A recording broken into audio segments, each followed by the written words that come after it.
Hi, everyone. I'm Maureen Ballatori from Agency 29, and I am delighted to be here with you for the next hour for us to talk about top five marketing strategies to take your agritourism business to the next level. Many thanks to Visit NC Farms for bringing me in to deliver this content to you. And we are primarily going to cover these three priority topics. So, this is what you'll leave here with today is the idea of discovering leading marketing strategies that can help your business grow. We're going to explore successful marketing growth strategies. So, case studies. I'm a big fan of learning from others. What can we learn about what's already been done before? And then also some actionable step by step recommendations that you can take back to your destination to grow your business and take it to the next level. So, I like to give I like to start with the end in mind. And so I'm going to tell you right up front here what these top five things are so that you can have an understanding of them as we're going through and explaining each of what these five areas are. And so the idea is doing one thing really well first is the top focus. Second, being to build a solid plan to execute on doing that one thing really well first. Implementing consistently. Can't tell you how many times people fall apart on this. Consistency is key. Fourth, being brainstorming and benchmarking, looking at competition, again, case studies, even if it's folks not in your industry that you can learn from to apply to your business. And then analysis, right, is the last one to get to that next level status. You need to have an understanding of what's working and what's not. And then you follow that cycle again and again. But Maureen, I thought you were going to give us specific things to grow our farm operations. Trust me, I know these things do work. I'm giving you the framework. This works for clients of all sizes. We've had very small and very large clients follow this structure, and it works for companies of all sizes. So I don't have the specific thing that is going to work for every organization across the board. And it's these five, changes for you to make that are specific to your organization because everyone is a little bit different. This framework is what you can follow, and that is something that you can trust to be able to grow your business. Giving you a little bit of background on who this crazy lady is who's talking to you today. I grew up on an upstate New York dairy farm, still living in upstate New York now in the Finger Lakes region.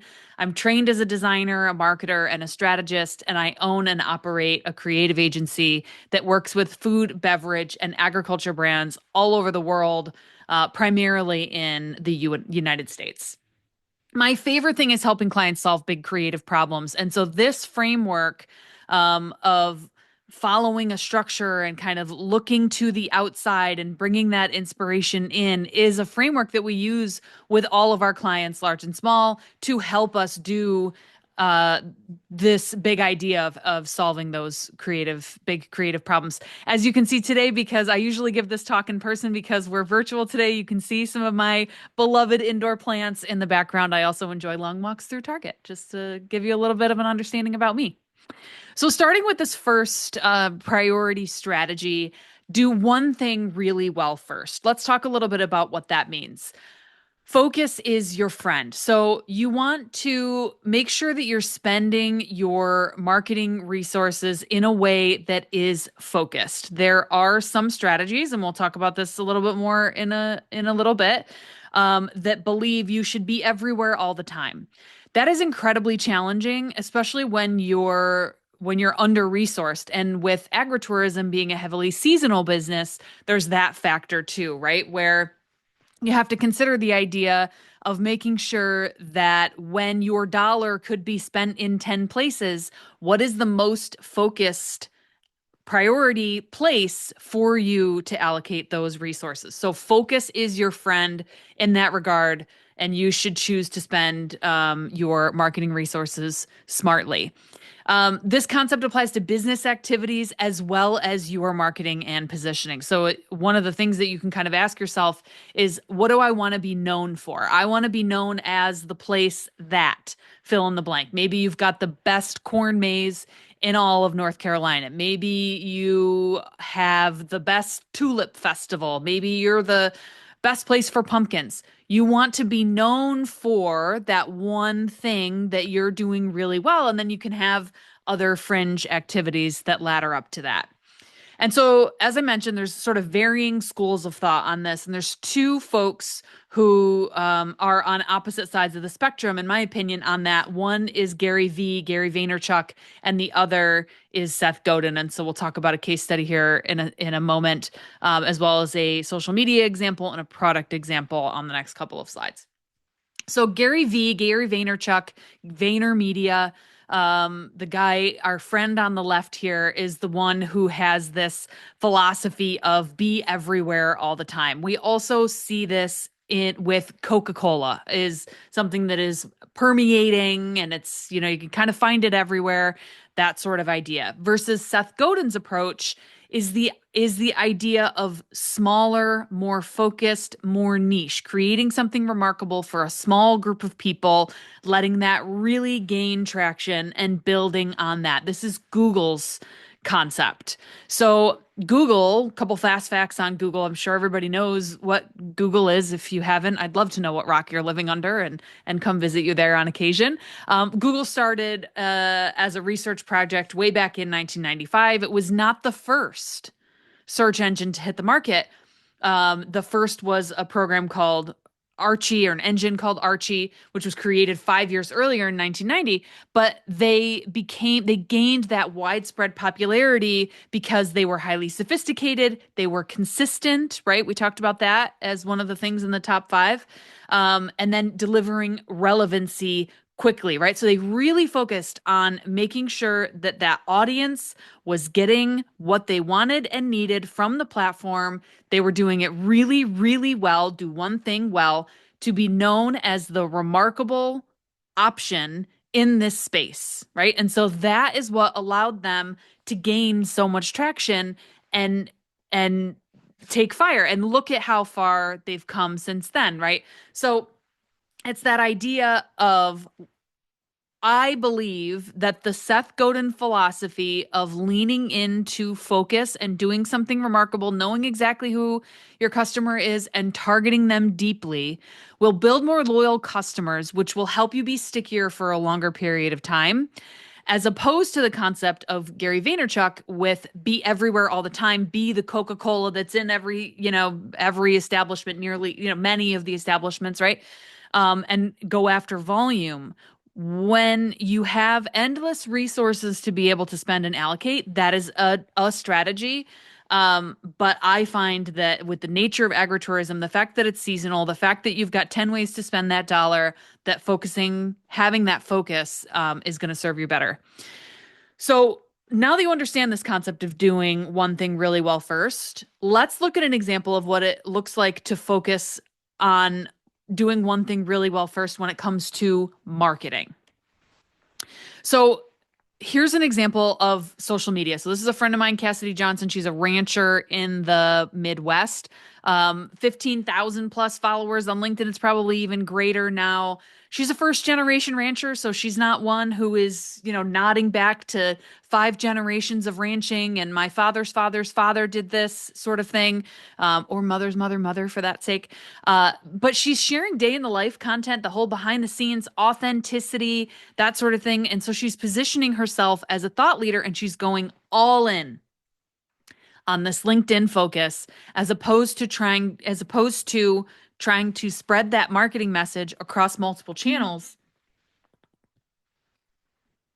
and be posting constantly to LinkedIn and to Instagram and to Facebook and to TikTok and to Snapchat and to whatever else is the next thing that's coming down the pike. And so this focus for her allows her to prioritize her time from a marketing channel perspective.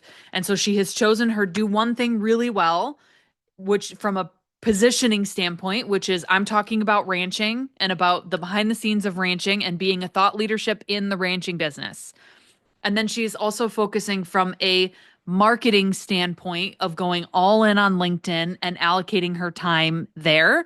And then we can also talk about what it looks like to add some variety to your product mix while still being so sort of building on that platform of that product focus to grow the business from there, because of course you don't want to only be the pumpkin farm. You don't want to only be doing the corn maze, and you want to build on that platform over time. And so let's look at an example of what that can look like. So probably many of you are familiar with the Chobani brand. It's a holds a special place in my heart as growing up on a dairy farm, and Chobani being based in upstate New York. That's where their primary manufacturing facility is, and where they started when they came into the United States. And so their flagship product or line of products when they first started, which I think is an important thing to clarify here, right, is that when Chobani came into the market, they launched with Greek yogurt. They didn't launch with one SKU or one flavor of Greek yogurt. They launched with a line of Greek yogurt, but it was all under that Greek yogurt umbrella. And so that's one thing to think about too as you're deciding what is your one thing that you want to do really well. It doesn't necessarily have to be that I only have this one thing, but you are focusing your spearheaded product is the one, if that makes sense. So Chobani came in and said, Greek yogurt is our thing. We are bringing it to the United States. And they gained some really great traction in doing that. So they launched in 2005. By 2017, so 12 years later, which really is a short period of time. And I assume that many of you who are listening to this in agritourism, there's a lot of generational businesses. There's a lot of folks who've been doing this for a really long time, as well as newcomers to the market. It's a emerging, growing industry, which is fantastic. And so 12 years is not that long of a period of time. And so for Chobani, by 12 years in, they had gained 54% of the market share in yogurt in the United States, which is immense, remarkable. And by 2012, they already had almost half at 45%. Incredible, right? And so what did they do with that traction? They listened to their customer, they understood that, they knew that their customer was sort of expecting that one thing really well from them, and they built on that platform to expand and grow and take themselves to continuing to the next level from there. And so now they have a whole line of products, some that are dairy, some that are non-dairy, lactose free, and everything in between, with the Chobani line of products. They've also gone into some other acquisitions and things like that, to expand their product portfolio outside of even these that you're seeing on the screen here. But I just think Chobani is an excellent example of how you can let this framework evolve over time so that you can do your one thing really well and be focused there, and also have an opportunity to build on that platform, right? So do one thing really well before you expand into other initiatives. This is true for the business and what you offer, as well as your marketing. And that idea of Cassidy Johnston going all in on LinkedIn and having that be her place. Maybe yours is Instagram. That's an excellent place to reach consumers. It has geotagging, so people can easily find your location. It has good reachability. It's got a good built-in ads platform. TikTok is also the newcomer. There's a lot more volume that's required on the TikTok platform compared to Instagram, but focus on doing that one thing really well first. And again, that can be your business, your marketing, both, and then use your sales as your barometer for growth to say, okay, we're doing really well with this focus. Let's add another expansion, just like Chobani did, to continue their growth from there. Strategy number 2, we're going to build a solid plan and make sure that we have that plan really clearly articulated and understood. So that's the top of this cycle. So I had teased in these top 5 strategies that the 5th is to analyze and repeat. So plan is the top of this cycle. So the cycle: plan, implement, analyze, repeat, and then we're going to go round and round and round. So building that plan is critical for how to put it together. And I firmly believe in this structure. I've been doing this for years. A lot of our clients do it too, and it can look different for any number of people. I personally follow this structure where I'm going to the team first and kind of collecting ideas and seeing what the team thinks I am the sole owner and leader of my organization. And so I go on a solo retreat to rest and reflect and then do some visioning and then take it back to the team to kind of bring all of that full circle. For other clients that we work with and for you, this what may be more true and what is typically true in agritourism is that there is a team of leadership. Maybe that's exiting generations, incoming generations, operating generations, all together at the table. And so that teamwork may look a little bit more robust. And maybe that retreat, instead of being a solo retreat, is just a few, two, three key people who are responsible for like the big visioning, big picture thinking, who are then taking it back to that leadership team to review what was brainstormed and discussed in the initial team working in the breakaway, the solo retreat or the small team retreat, and then bringing it back. But why is this important? It is critical to, in building your plan, to look back at what has worked and hasn't worked in the past to be able to use that as leverage for what comes next in the future. And so that is critical for your goal setting. And so here is a structure for how you can approach goal setting effectively and smartly for the organization that's critical to your plan, right? So your company sits at the top. And then you're going to set goals with KPIs, which are key performance indicators for the organization. So, for example, a goal without a KPI would be I want to grow sales. A goal with a KPI would be I want to grow sales by 15% over this year's revenue to next year's revenue. Okay. Now that you have an understanding of what you want to do and what that key performance indicator is of how much you intend to grow, you can start to build the strategies of, okay, what is our approach and then what are the tactics that are going to ladder up to allowing us to get to 15% growth. So maybe it's okay, we're going to launch, our one thing that we're doing really well is the corn mazes. And so we're going to launch a premium option of the corn mazes where it's ultra scary and, there's some sort of meet and greet at the end or whatever it is. A strategy of we're going to add additional expanded options into our core product offering, and our tactics are we're going to add a super scary, we're going to add a meet and greet with the actors, whatever it is that all ladders up to this, that is going to be your measurable difference of how you're going to reach that KPI. Those are key factors of your plan. And I would say it's important to think of it this way. And I would say most businesses that I teach this to don't think of it this way. And it's exactly where they get stuck because they think that their plan is, oh, we're going to do social media and, oh, we're going to do, these marketing channels. And so those marketing channels are important, but you need to understand what the goals are for the growth of the organization that's going to make a difference in the top line revenue or the bottom line profit or both. Those are what are going to really help you grow, is that when you have an understanding of we are posting to social media about this ultra scary experience because we are looking to grow sales 15% year over year.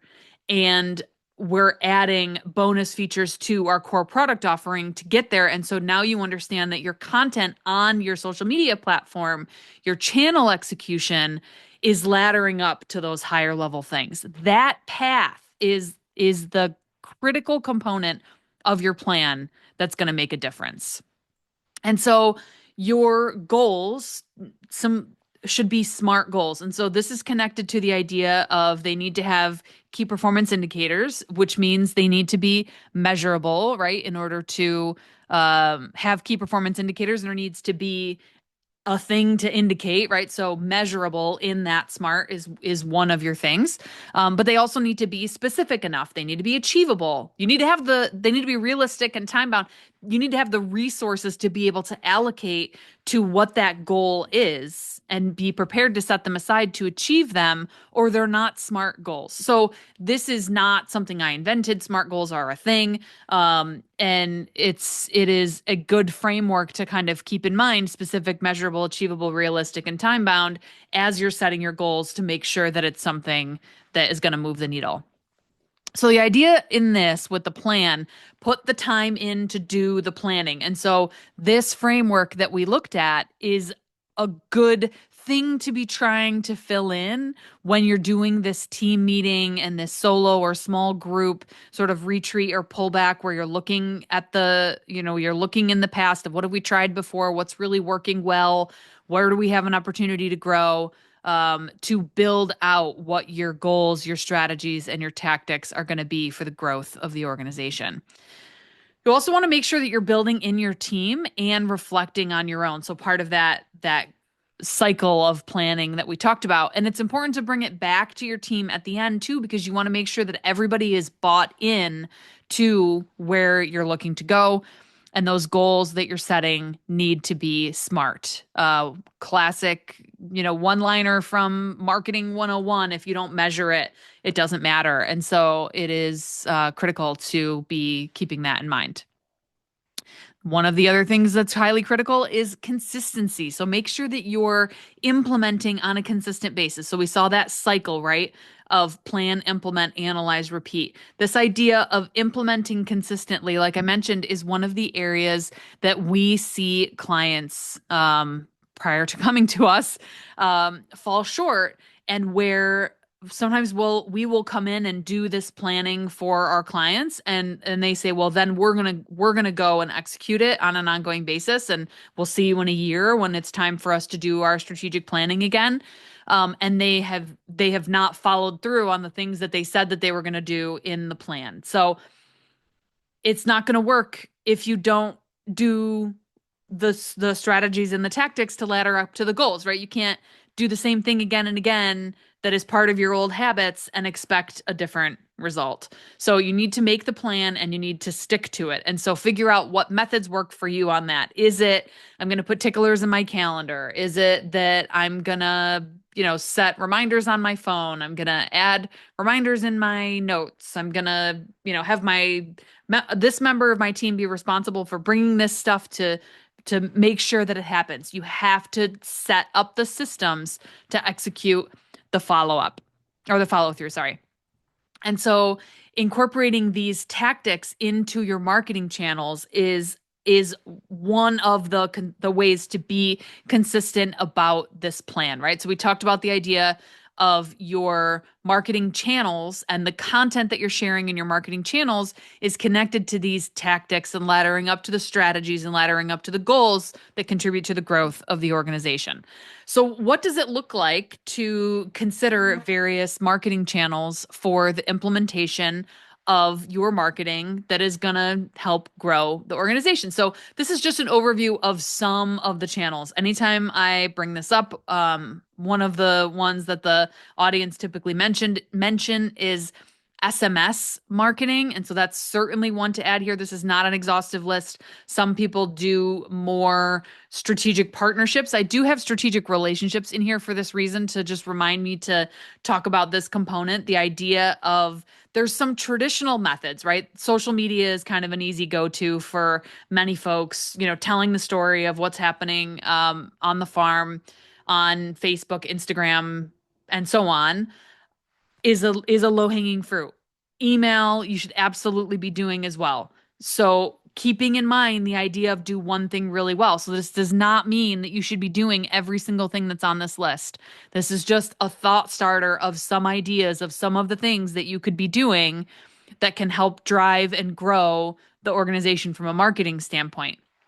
But I like to include some of the outliers on here, like strategic relationships, that it may be a really good driver of your business. And one of the things that you notice is that the local hotel drives a lot of business to you midweek when you're in season.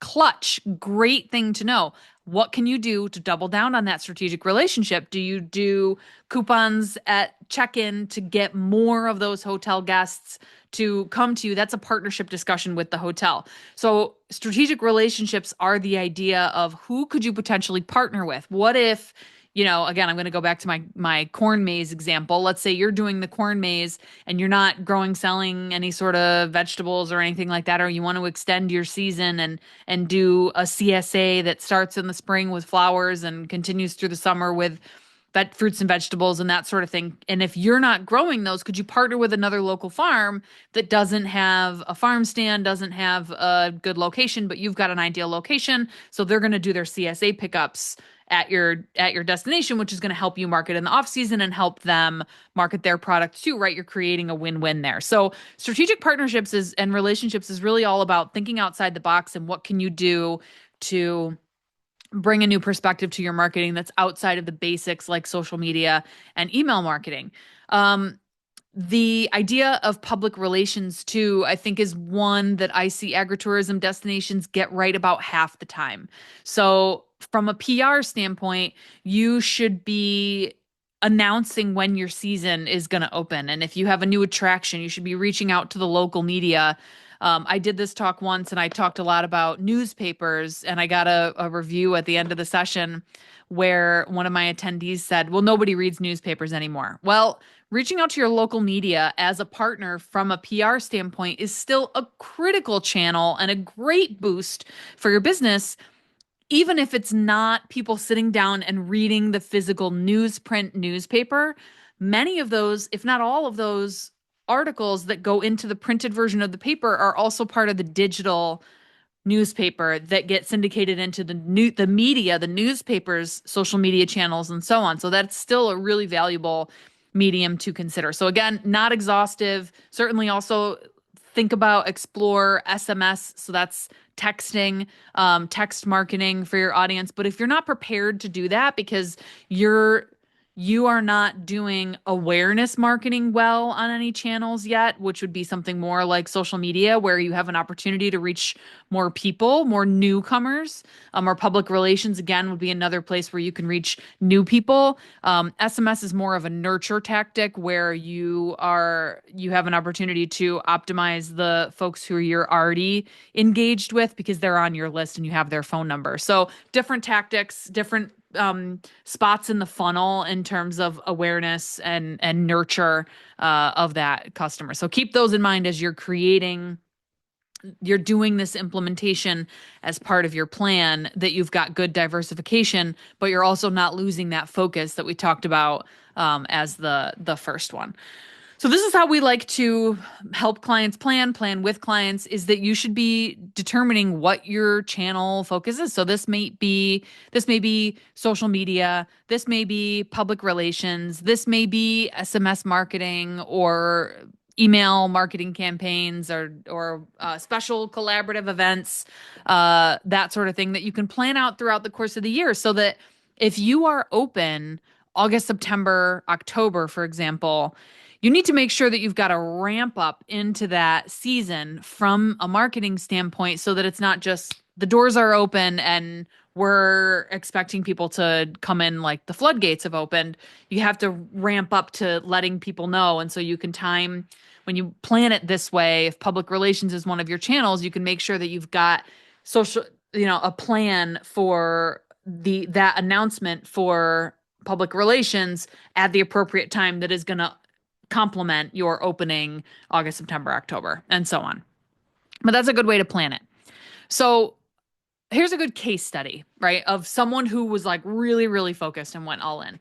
And this is aligned with, as I mentioned, what is my preference, and what we recommend for our clients is more of Seth Godin's focus approach as opposed to Gary Vaynerchuk's be everywhere all the time. So AG1 Athletic Greens went all in on this concept of authentic influencer strategy to push their D2C, direct to consumer sales, to this one core audience. And they were just really, really consistent with that over and over and over and over and over again. So Athletic Greens had been around for quite a while before they really found this incredible traction. So founded in 2010, 14 years later in 2024, they were projecting 600 million in annual revenue, but it was really like pretty slow growth in some of those very early years until they discovered the core product, which is this green powder, and core target audience, which is health seekers.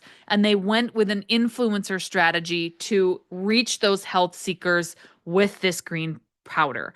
So it was wildly focused. It was Seth Godin's Be Remarkable to your core audience that really understands you, smallest group of people who would deeply understand, and went the athletic route to say, here are the benefits of this green powder, and don't believe me, believe your peers kind of approach, right? So think about that concept for your agritourism destination. Who is your core consumer who's going to come to the farm? I'm going all in on this corn maze. So if it's the corn maze audience, perhaps it is that your two core audiences, and this is still focused, right? You're not saying that everyone is my customer please don't say that. Everyone is not your customer.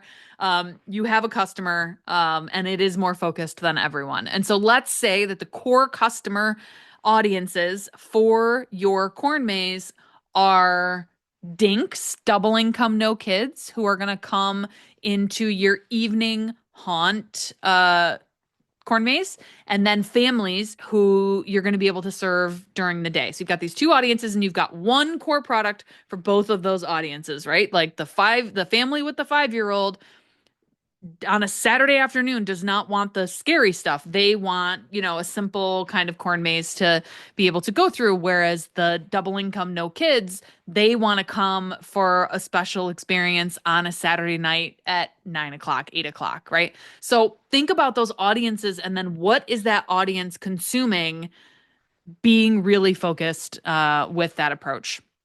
And so where Athletic Greens was really able to gain traction, and where you can gain traction with your marketing focus to take the business to the next level, is to be sure that you're being consistent in that implementation.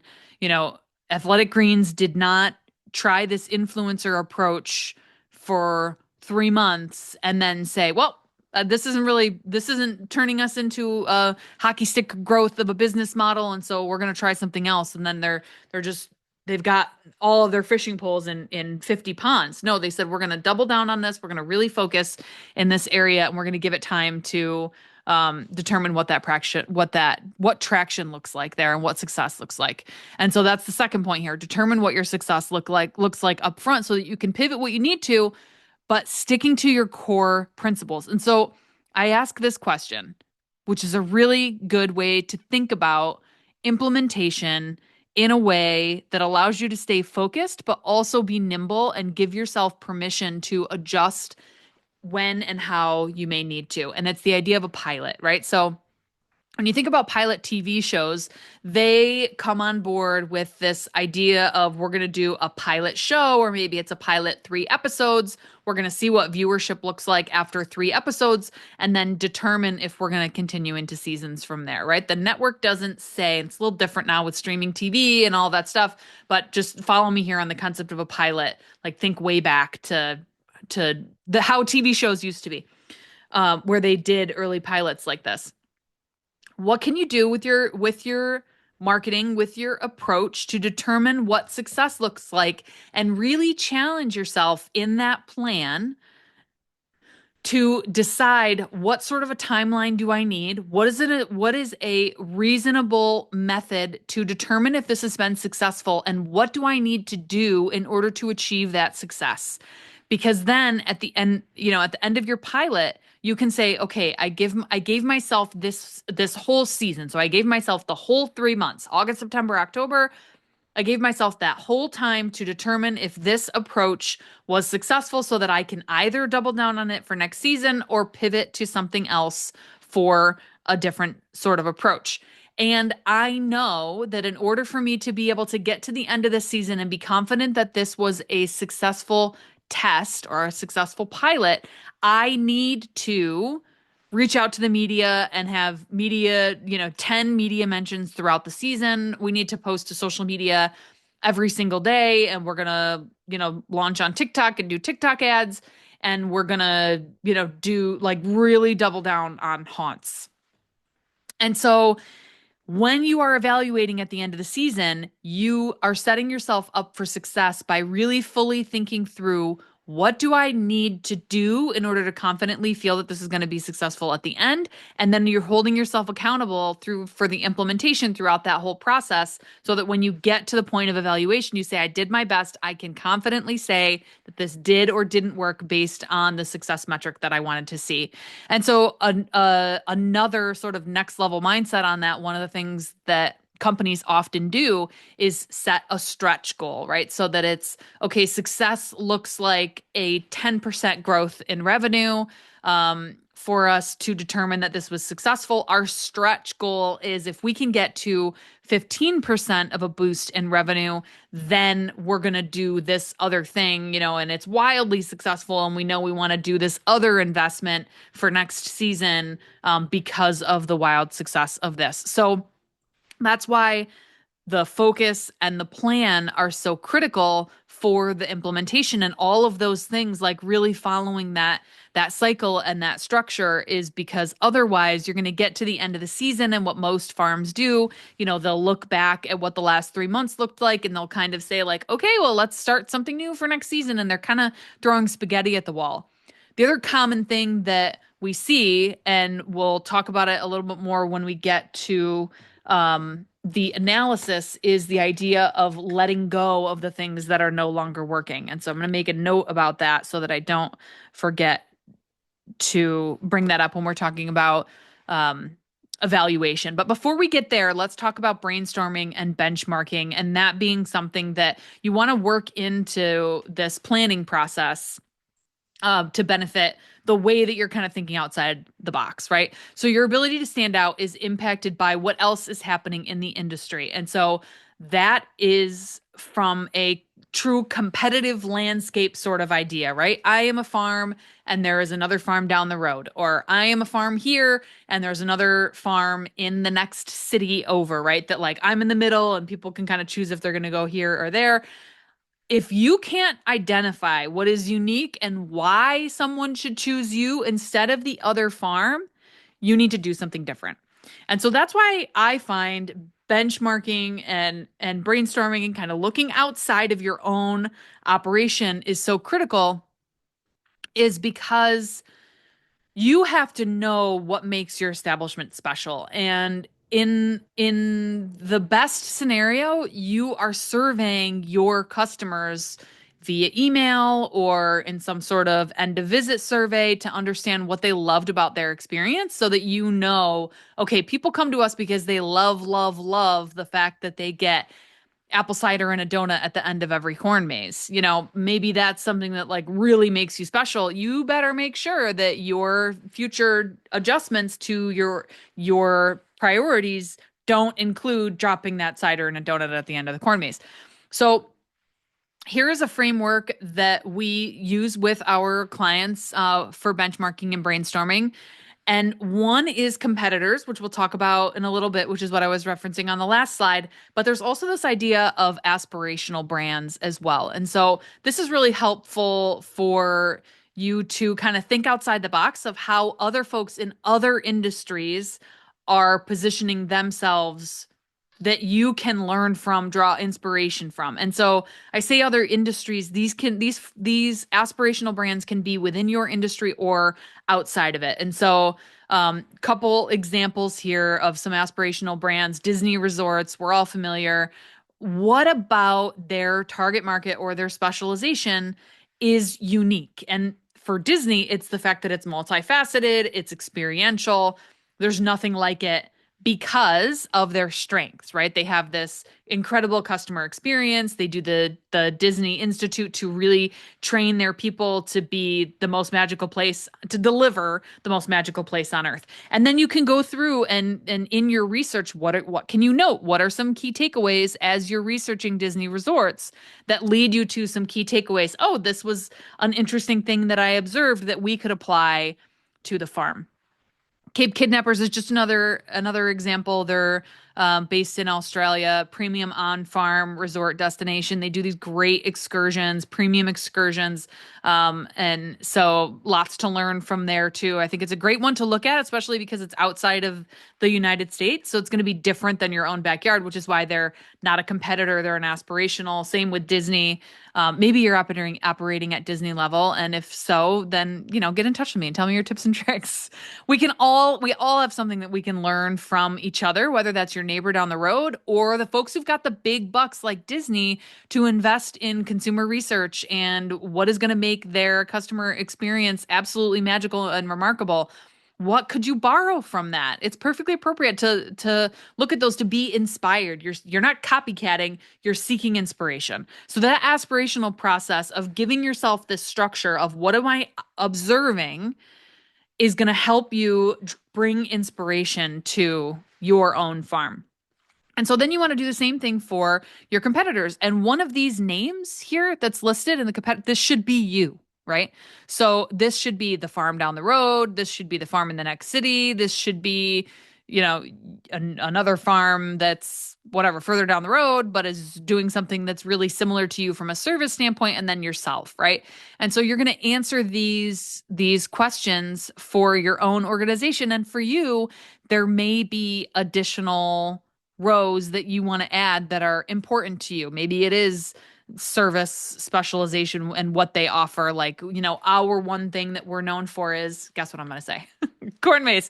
Let's say that that's the one thing that you're doing really well. And so it may be that you want to track what else are these other farms offering that is in addition to the corn maze. You should go and explore these competitors. I know that my experience in working with agritourism folks from all over the US and the world is that they're highly collaborative, right? And so, you could call the farm down the road and say like, "Hey, I'd love to come through and be a customer and just experience your experience. Would that be okay?" Right? Like I'm sure that they would. Would hope. I shouldn't say I'm sure. I would hope that your neighbor would welcome you with open arms. And I find that the agriculture industry is highly collaborative and welcoming and, borrow a cup of sugar kind of people. But so when you're filling this out, the idea of what is that specialization? How do you compare? Is it, and this may be that you do not position yourself as the shining star that you thought you were. And you're realizing, oh, we actually have some work to do in our win-lose compared to these other folks. And it goes back to this idea that if you can't identify what's unique or special in your business, you need to change something. And so these comparisons allow you to more neutrally sort of set yourself outside of your own operation and truly ask yourself what makes you special. Another great thing to do in this concept of benchmarking and brainstorming is opportunity mapping. And so opportunity mapping is going to help you analyze the gap between what your customers need and what you're offering, as well as identifying new opportunities for growth. And so it's tracking in these four sectors: innovation, growth, transformation, and reduction. So think big. This is the thing to bring when you're doing that big team brainstorm, to encourage everybody to get the ideas flowing. So you should be aware of this leaf in the middle here of what your top 3 revenue drivers are.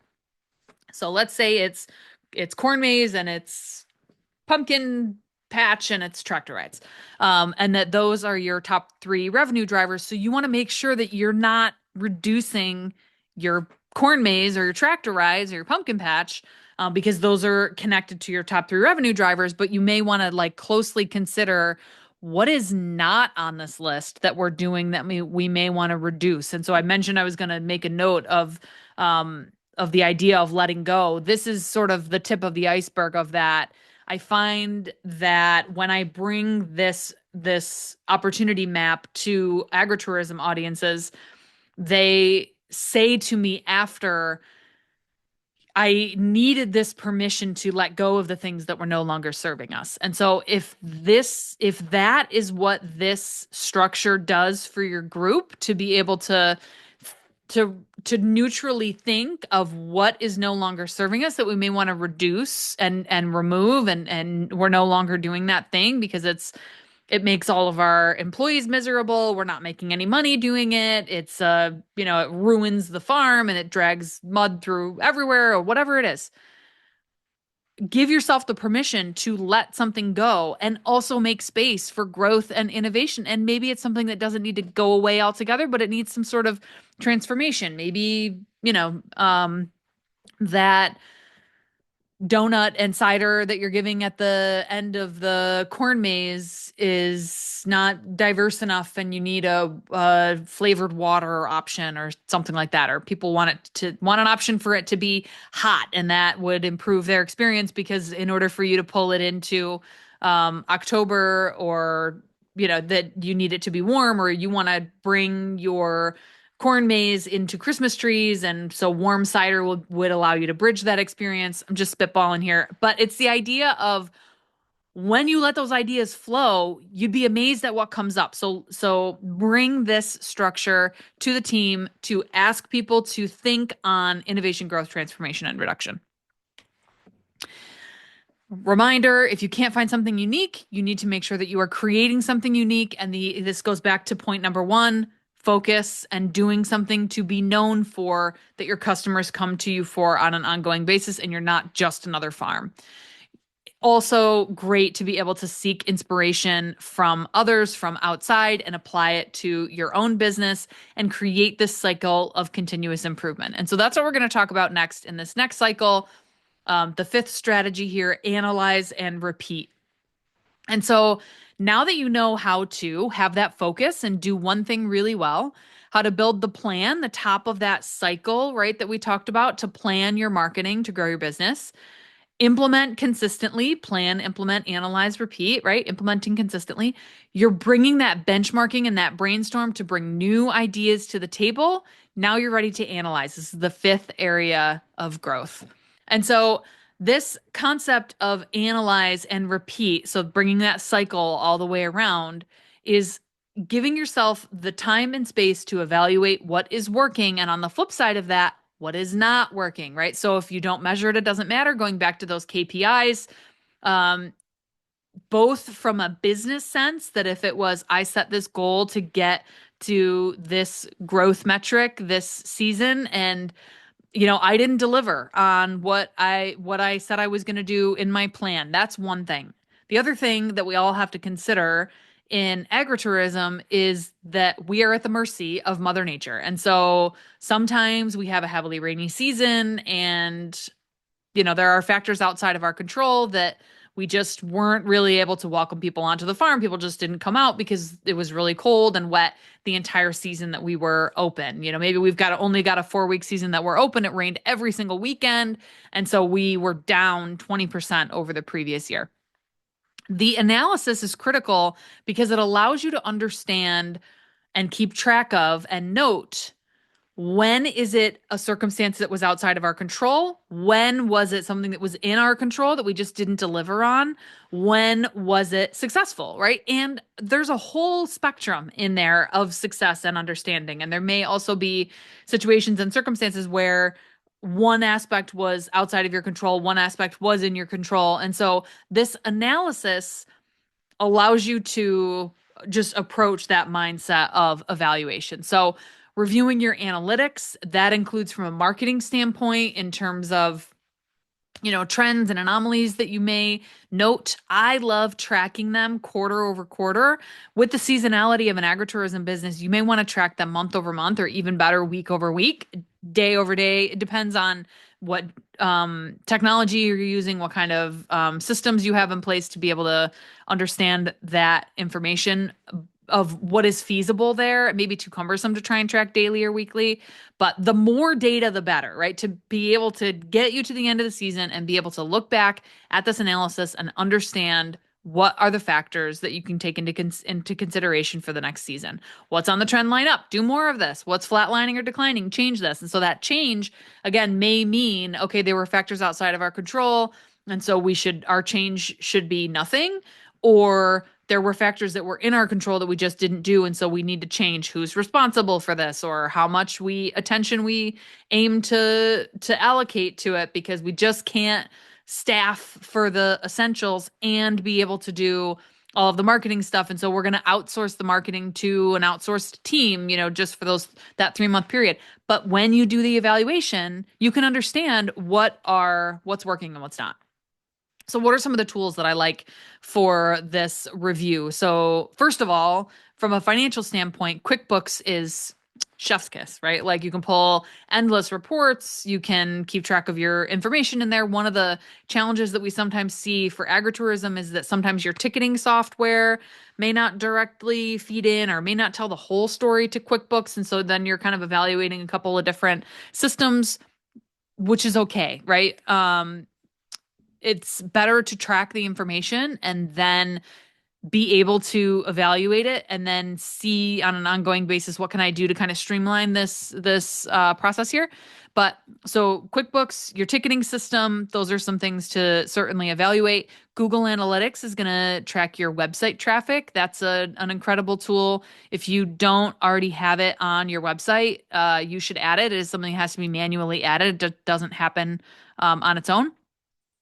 When I'm saying on platform analytics in this second bullet, I'm primarily referring to social media and email marketing. That would be the analytics that you get when you log into that platform. One thing to be aware of is, especially with social media, sometimes the data only goes back so far. Like, there's certain metrics on Instagram, for example, that you can only get back 90 days on that platform. And so as soon as it's 91 days, you can't see what that metric was, which is why I suggest here that make sure that you're tracking that information in a consistent place on at least every month or every quarter, so that you don't lose that data, because sometimes it will time out. And those on platform analytics are free. They're built into whatever system you're using for social media or email marketing. SpyFu is one that I really like. So there's some free searches that you can do, and then it's $39 a month. And this is going to help you understand how you're showing up in search, how people are finding you. You're going to use this in conjunction with Google Analytics, because Google Analytics is going to tell you some of the picture. SpyFu is going to tell you a different part of the picture. It's also going to tell you how you rank against other competitors from a keyword perspective. You can do searches in that regard. So it's really keyword focused of, what terms may I want to understand from the external standpoint of what terms people are typically using to get to my competitor's website, that I may want to put onto my website, because they're getting a bunch of search ranking for corn mazes, and I am the best corn maze in town and everybody knows it, but we're not showing up in the search results. So that is a place where you can kind of discover that. Dash This is also a great one. Is it needed by each individual farm at a small scale? Absolutely not. But if you are a multi-destination place, or you've got outside people who are reviewing your analytics, or you just want to spend $30 a month ish to have your data all in one place, you can connect your Google Analytics, your social media analytics, your email marketing, your advertising that you're doing on Google Ads or social media ads and all of that stuff. It can ladder up right to this dashboard, so that you can go one place, you can change your time period, it's constantly feeding in.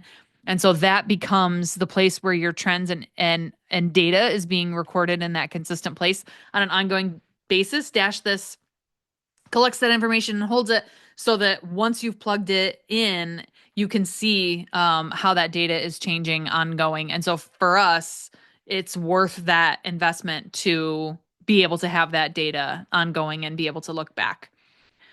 So key takeaways from this idea of analysis: evaluate what has worked in the past and apply that knowledge to future strategies, right? That sounds simple, but it's the idea of making sure that you're looking back at what's working and you're using that in your planning for the future, so that you're doing more of what's working.